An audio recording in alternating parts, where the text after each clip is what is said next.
দাজ্জাল কে? এটা ফেরেশতা নাকি জিন না মানুষ? কি এটাও একটা প্রশ্নের বিষয়।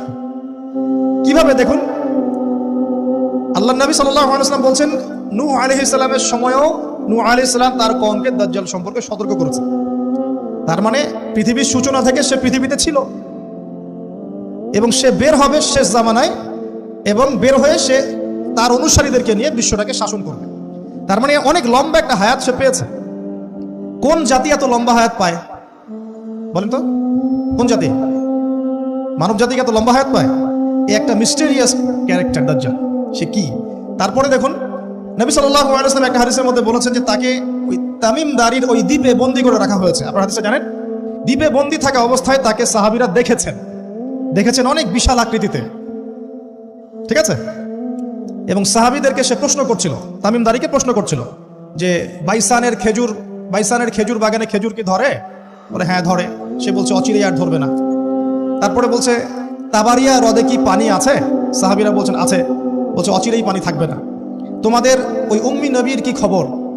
সাহাবীরা বলছেন যে তিনি মক্কা থেকে মদিনায় হিজরত করে এসেছেন, বদরের যুদ্ধ হয়েছে, বালতির মতো তার অবস্থা, একবার এদিকে পাল্লা ভারী হয় একবার এদিকে পাল্লা ভারী হয়। মানে বদরে জিতেছেন, উহুদে বিপর্যস্ত হয়েছেন।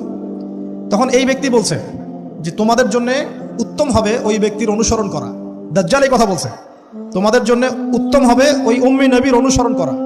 সাহাবীরা জিজ্ঞাসা করছেন আপনি কে? তো সে বলছে যে আমি হচ্ছি দাজ্জাল, আমাকে অচিরেই এখান থেকে মুক্ত হওয়ার অনুমতি দেওয়া হবে, তখন আমি এই পৃথিবীটাকে শাসন করব। তো এখানে সাহাবীরা দেখে আসছেন, যারা দেখে আসছেন তারা পরে ইসলাম কবুল করেছেন। তখন তারা মুসলিম ছিলেন না, খ্রিস্টান ছিলেন। কথা বুঝতে পারছেন?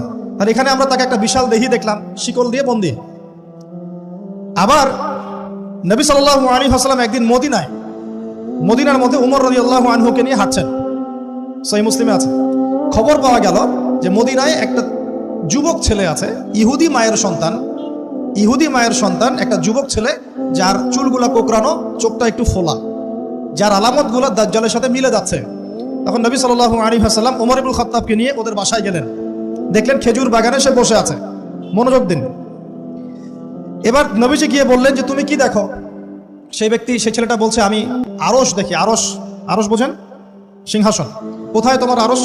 সেই ছেলে বলছে পানির উপরে। কোথায়? পানির উপরে। নবীজি বলছেন তুমি তো তাহলে শয়তানকে দেখো।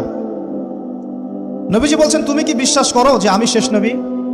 সেই ছেলে বলছে আপনি কি বিশ্বাস করেন যে আমি নবী? কি বুঝতে পারছেন কথা আমার? নবীজি বলছেন তুমি কি বিশ্বাস করো যে আমি শেষ নবী? সেই ছেলে বলছে আপনি কি বিশ্বাস করেন যে আমি নবী? উমর রাদিয়াল্লাহু আনহু তরোয়ালের খাপ